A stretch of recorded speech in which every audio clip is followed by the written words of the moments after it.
नमस्कार दोस्तों, स्वागत है आपका आपके अपने चैनल DMK वाइब्स में। अगर आपको डर पसंद है, अगर आप वो आवाज़ें सुनना चाहते हैं जो औरों को सुनाई नहीं देती, तो वीडियो को लाइक करें, शेयर करें और सब्सक्राइब ज़रूर कर दें। ठीक 12 बज चुके थे। आसमान में पटाखों की आवाज़ें धीरे धीरे थम रही थीं। पूरा गांव रोशनी से जगमगा रहा था। हर घर के दरवाजे पर दिए, रंगोली और खुशबूदार धूप बत्तियां। लेकिन गांव के उस आखिरी छोर पर, जहां लोग दिन में भी नहीं जाते थे, वहां बस एक घर अंधेरे में डूबा हुआ था। टूटी हुई छत, झाड़ जंखाड़ से भरा आंगन और बीच में एक पीपल का पेड़। उस घर को लोग कालकुट का घर कहते थे। कहा जाता था बहुत साल पहले वहां एक तांत्रिक रहता था, काल भैरव साधक भैरवनाथ। वो आदमी ऐसा था कि लोग उसके साये से भी डरते थे। कहते हैं उसने अपनी शक्ति बढ़ाने के लिए 7 मानव बलि दी थी। आखिरी बलि के समय गांव वालों ने उसे पकड़ लिया और जिंदा ही उसी पीपल के पेड़ से बांधकर जला दिया था। लेकिन जलने से पहले उसकी आवाज गूंजी थी, अगली दिवाली को मैं लौटूंगा और अपने अधूरे यज्ञ को पूरा करूंगा। जैसे साल बीत गए, गांव में लोग अब उस बात को बस एक डरावनी कहानी समझने लगे थे। लेकिन उस साल की दिवाली कुछ अलग थी। हवा भारी थी,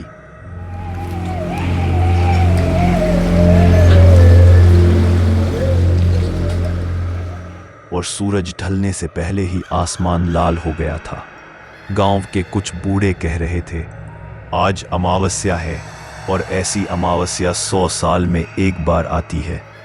गांव के बाहर उसी पुराने खंडहर में एक और तांत्रिक पहुंचा था, भैरवनाथ का चेला नीलकंठ। उसके बाल बिखरे हुए थे, शरीर पर राख और गले में मुंडमाला।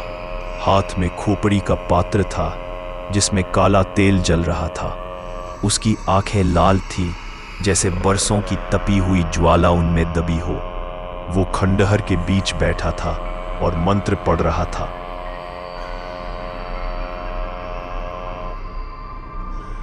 हर मंत्र के साथ हवा और ठंडी होती जा रही थी। पास की झाड़ियों से कुत्तों के रोने की आवाजें आने लगी।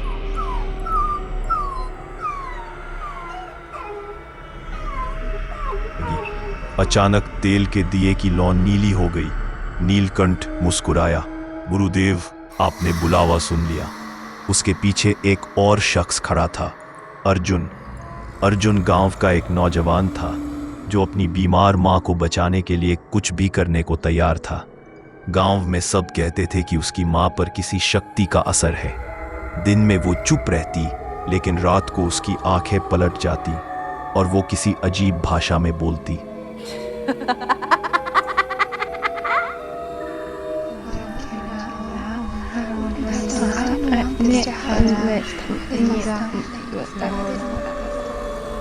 डर के मारे लोग अर्जुन और उसकी मां से दूर रहने लगे थे। अर्जुन ने गांव के हर पंडित, हर ओझा को दिखाया, पर कोई फायदा नहीं हुआ। आखिरकार किसी ने कहा, एक ही उपाय है, उस तांत्रिक नीलकंठ के पास जा, वही कुछ कर सकता है। और अब अर्जुन उसी की साधना के बीच खड़ा था। गुरुजी, उसने डरते हुए कहा, मेरी माँ वो हर रात चिल्लाती हैं। मैंने सब उपाय कर लिए, कृपा करके मेरी मदद कीजिए। नीलकंठ ने आंखें खोली।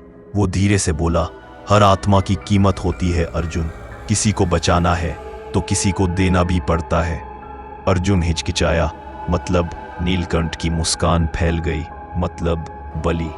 अर्जुन के शरीर में झुरझुरी दौड़ गई। किसकी बलि? उसने पूछा। नीलकंठ बोला, जिससे तेरी माँ जुड़ी है या जिससे तू सबसे ज्यादा जुड़ा है। ये ब्रह्मांड का नियम है। अर्जुन चुप रहा। वो सोच में डूब गया। क्या वो किसी की बलि दे सकता था, पर अपनी माँ को मरते हुए भी तो नहीं देख सकता था।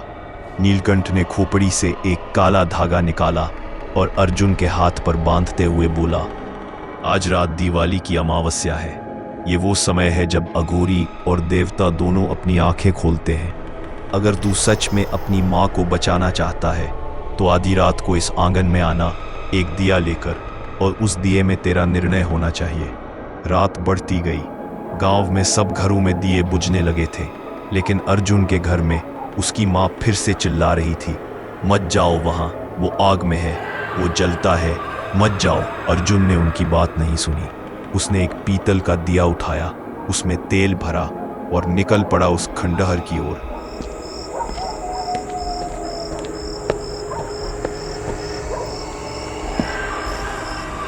हवा ठंडी थी, पर उसके माथे पर पसीना था।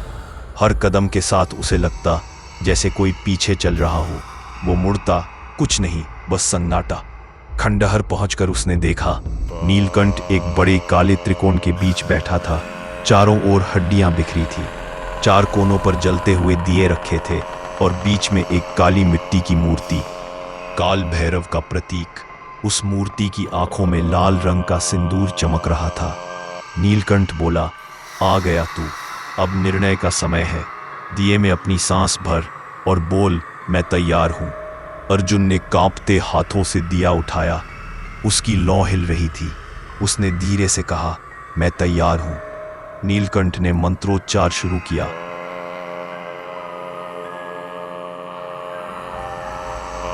जैसे जैसे मंत्र तेज होते गए, हवा भी तेज होने लगी। दिए की लौ लाल हो गई। अर्जुन की आंखों के सामने अंधेरा छाने लगा। वो चिल्लाया, गुरुजी, क्या हो रहा है? नीलकंठ बोला, तेरी माँ के भीतर जो आत्मा है वो वही है जो मेरे गुरु ने अधूरे यज्ञ में बांधी थी। आज उसे मैं मुक्त करूंगा, या पूरा। अर्जुन कुछ समझ नहीं पाया। तभी अचानक मिट्टी की मूर्ति की आंखों से धुआं निकलने लगा। वो धुआं धीरे धीरे अर्जुन के चारों तरफ घूमने लगा और धुएं के बीच से एक महिला की आकृति उभरी। चेहरा काला, आंखें जलती हुई और बाल हवा में उड़ते हुए।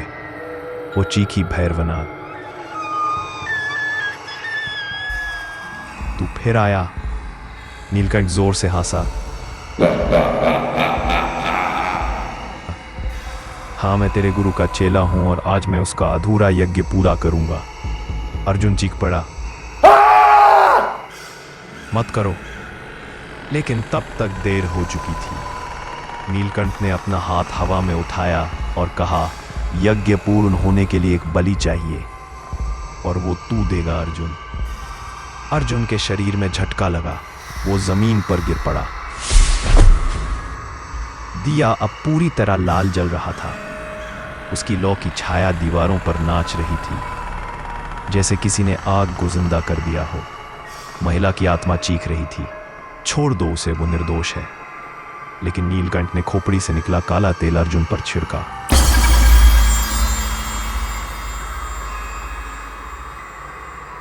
और कहा, जो भी तंत्र के चक्र में आता है वो फिर वापस नहीं जाता। अर्जुन की आंखें पलट गईं। वो जमीन पर पड़ा कांप रहा था। दिए की लौ अचानक बुझी और सब अंधेरे में डूब गया।